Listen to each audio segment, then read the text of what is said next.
데일리 브리핑. 네, 오늘 데일리 브리핑에서는 임춘택 회계법인의 대표이신 임춘택 CPA 모시고 이야기를 들어보는 시간을 마련합니다. 어서 오십시오. 예, 안녕하세요. 네. 새해 복 많이 받으시기 새해 복 많이 바랍니다. 받으십시오. 네. 네. 자, 지난 해에는 이게 벌써 작년입니다. 그러니까. 그렇죠. 새해 이 연방세법이 어떻게 변할 것인가에 대해서 알아보았고, 오늘은 캘리포니아 주정부 소득세에는 어떤 변화가 있는지에 대해서 좀 알아봐야 될 것 같습니다. 자, 이 캘리포니아주 소득세 어떤 변화가 있습니까? 캘리포니아 주는 연방 정부가 바뀌면은 그에 따라서 부속적으로 많은 변화가 있는데 제가 보기에는 뭐 큰 변화는 지난 3년 동안 팬데믹 기간 동안에 휘청휘청했던 것들을 다시 정리하는 작업이고 옛날로 복귀하는 수준.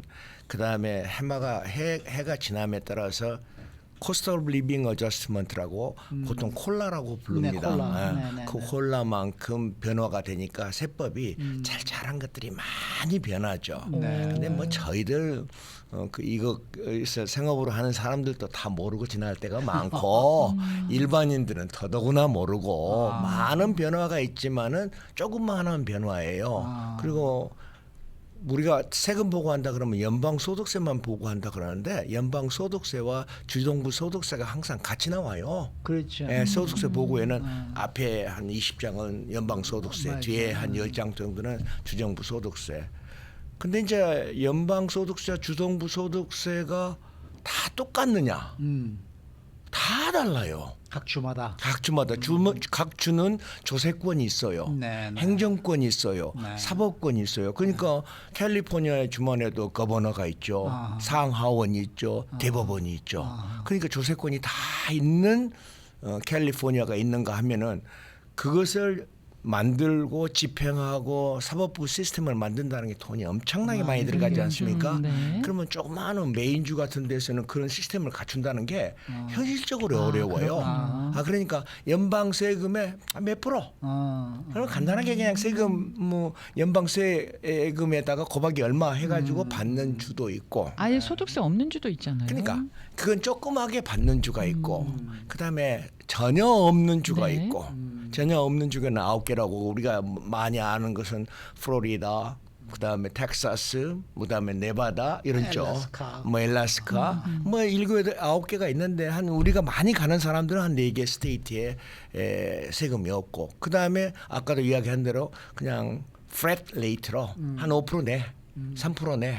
구질구질한 건 하지 않게 연방 감사 제도도 만들어야 될 것 아닙니까? 주정부도. 그렇죠, 그렇죠. 우리 독자적으로 감사 제도를 만든다는 것은 현실적으로 어려워. 그것도 사람도 작은 거죠. 보통 많이 들어간 거예요. 그 연방 세금으로 걸린 사람들은 자동적으로 통보를 하게끔 돼 있어요. 가만히 앉아서 연방 세금에서 얼마 세금 낸 사람은 네. 몇 달 후에 주정부에서 뭐가 통지서가 날라올 겁니다. 그건 날라오면 내세요. 그런데 한 3, 4개월은 어김없이 아하. 세금이 뭐 연방에는 10,000불이면 주정부는 1,000불 정도 세금이 나오는 경우가 많이 있어요. 그래서 주정부도 어떻게 하면은 세금을 안 받으면서 해도 많은 사람을 이렇게 받아들이는 그건 거주 이전의 자유가 있지 않습니까? 그렇죠. 내가 네바다로 가는데 누가 방해를 해요? 내가 플로리다를 가는데 누가 방해를 해요? 그래도 너 여태까지 네 애들 키울 때 정부가 공립학교에서도 지원해주고 이렇게 지원해줬는데 이제 너 이제 세금 내만 하니까 딴 데로 가? 기분 나쁜 거죠. 캘리포니아도. 아니야 그러면은 네가 형식적으로 간다는 것만 가지고 세금 안 낸다는 것은 말이 안 돼. 너 간다고 하면은 과거 한 10년 동안 내가 세금 보고를 샅샅이 뒤져보겠어. 보통은 뭐 조그마한 것에 넘어가는 경우가 많아요. 이혼하고 네가 딴 데로 가는데 내가 너를 봐줄 이유가 뭐가 있어? 굉장히 심하게 다뤄요. 그래서 최근에 왜 세금 때문에요. 소득세가 없는 주로 이사하시는 분들이 많이 계시는데 그런 분들은 진짜 이 부분에 대해서 조심을 하셔야 되겠습니다. 조심해야 되는데 형식적으로 183일 이상 타주에 살면 된다 하는 형식적인 글이 있는데 네. 실질적으로 네가 무브했느냐?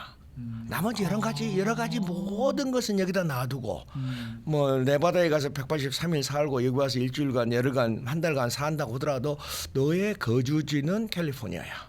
내가 이렇게 판단해. 그러니까 연방 정부에 이러이러한 것을 따져서 세금 내.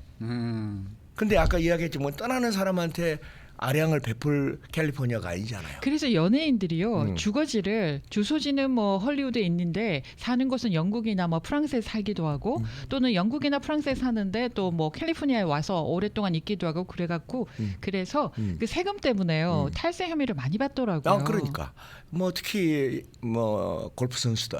네, 그다음에 NBA 선수들, 예. 뭐 플로리다에 집 다 가지고 있고, 맞아요. 그다음에 텍사스에 집 다 가지고 맞아요. 있는데 캘리포니아는 진짜 진정한 레지던스냐, 네가 아니면은 세금을 회피하기 위한 레지던스의 꼼수를 부리느냐.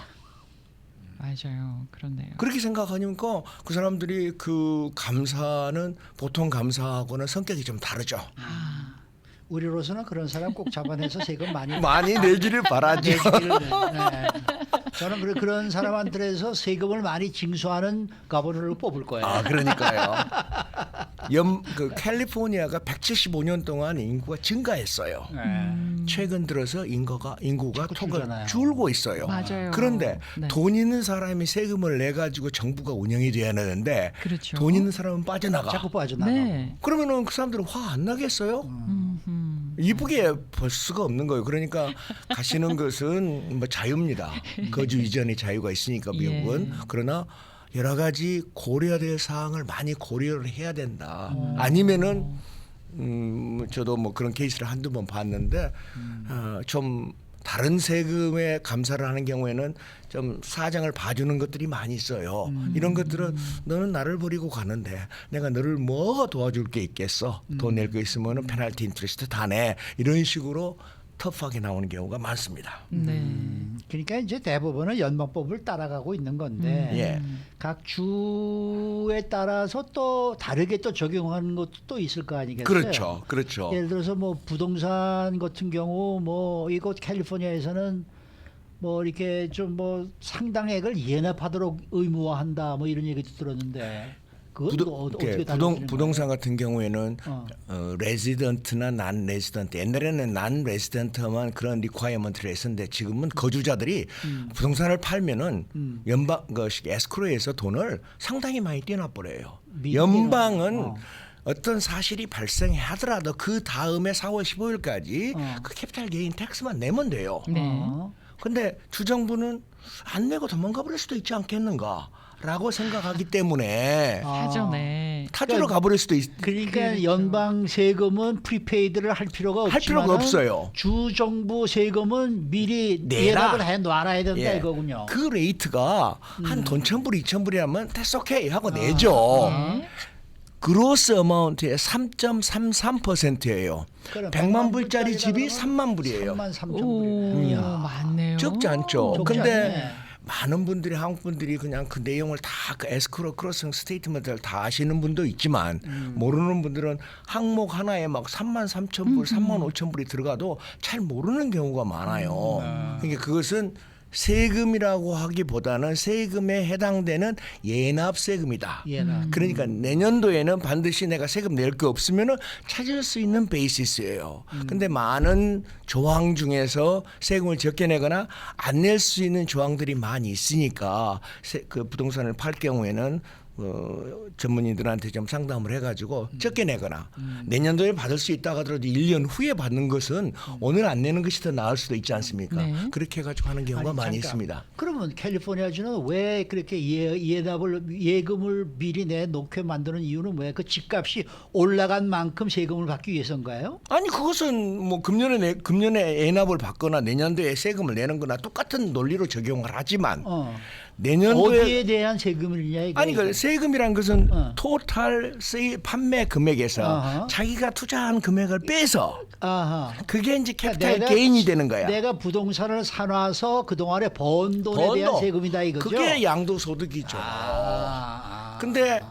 그러다가 캘리포니아 연방은 어디를 가든지 간에 연방세법의 구속을 받지 그렇죠, 않습니까? 그렇죠. 캘리포니아는 그걸 팔고 나는 이제 캘리포니아 안 사니까 나는 딴 데로 가겠습니다라고 해버린 사람들이 미리 예납을 해놨으면은 그건 클리어가 될 것 아닙니까? 야, 그런 게 또 그러니까 집을 사서 내가 좀 집값이 올라가서 돈을 벌었다고 또 폼 잡을 이유도 없네. 그게 지금 그것도 또 세금이 또 말도 세금이 못하네. 만만치 않게 난게 오랜 동안 롱텀 캐피탈 게인은 에버리지 한 20% 정도는 세금을 내야 된다는 얘기가 나오죠. 20%. 예. 네. 그러니까 자기가 산 가격을 다 빼고 모든 경비 다 빼고 네트 어마운트에서 20%를 낸다고 생각하는데 그 세금에 대해서 일정한 금액을 미리 내라. 캘리포니아는 연방은 아니 내년도 4월 15일까지 그 세금을 네가 클리어를 해. 돈 있으면 더 내고 없으면 안 낸다. 그런 좀 네. 제도를 하고 있는데 아까 이야기했지만은 모든 연방법을 주가 따르는 게 아니라 그런 리스키한 에어리어는 독자적인 법률을 만들어서 우리는 법이 이래, 우리는 이렇게 따라. 그리고 그것을 누구한테 강요를 하냐면 에스컬레이터 강요를 해요. 그런데 사람이 이렇게 뭐 7, 80년까지 살면서 내가 집 하나 한 채만큼은 얼마나 돈을 벌었어도 뭐 세금은 안 낸다 뭐 이런 거 있잖아요. 그게 과거법은 그렇게 돼 있어요. 그게 또 옛날 바뀌었어요. 법은 지금은 아니에요? 지금은 아니에요. 과거법은 캐피탈 개운의 30% 40%는 인플레에 의해서 증가한 몫이야. 그러니까 빼줄게. 그런 건 다 없어지고 지금은 유일하게 개인 집을 가졌는데 2년 이상 살았으면은 부부인 경우에는 50만 불을 면제해 주는 제도 이외에는 아무것도 없어요. 외에는 없는 거예요. 그러니까 렌탈 아파트 같은 경우에는 아까도 이야기한 생기는 캐피탈 게인은 다 세금의 대상이 되죠. 집 한 채는 50만 불 해줘요. 네. 그런데 요즘은 캘리포니아 사는 경우에 30년 전에 산 가격이 10만 불인데 지금은 뭐 200만 불, 300만 불 됐으니까 50만 불을 공제한다 하더라도 상당 금액 세금이 나오는 경우가 있어요. 네. 이거 자. 그냥 집 사서 돈 벌었다는 소리도 하면 안 되겠네. 시간이 한 1분 반 정도 남았는데요. 건강보험 있잖아요. 우리 예. 커브드 캘리포니아를 이제 가입을 하는데 연방법으로 보면은 무보험자가 여기에 페널티 내지는 않죠. 연방법에서는 근데 캘리포니아주는 보험이 없으면 페널티를 묻는 말이에요. 연방법에서는 보험이 없다 하더라도 페널티로 강조하지는 안 해요. 없다 하더라도. 네. 근데 캘리포니아는 페널티가 붙어요. 자동적으로. 그러니까요. 네. 네가 그 시기 인슈런스를 갖고 있다는 걸 증명하지 않으면은 네, 네. 그것이 이제 주법과 연방법이 좀 다른 몇 가지 중요한 사항만 제가 말씀을 드리는 거죠. 네, 그것도 화나요. 왜 보험을 들고 안 든 거는 나의 선택인데 왜 거기다가 벌금을 부과를 하는지 강제해서 캘리포니아 그러지 않았을 경우에 캘리포니아의 그 주정부가 그 보험이 없는 상태에서 입원한 환자들을 치료해줄 의무를 갖고 있지 않습니까? 그 비용이 엄청나게 들기 때문에 그걸 강제하는 거죠. 그죠? 네. 알겠습니다. 네. 오늘은 여기까지 하겠습니다. 네, 수고 많으셨고요. 예. 다음 주에 네, 또 다음 뵙겠습니다. 주에. 예, 예, 감사합니다. 감사합니다. 고맙습니다. 자, 지금까지 임춘택 회계법인의 대표이신 임춘택 CPA와 함께했습니다.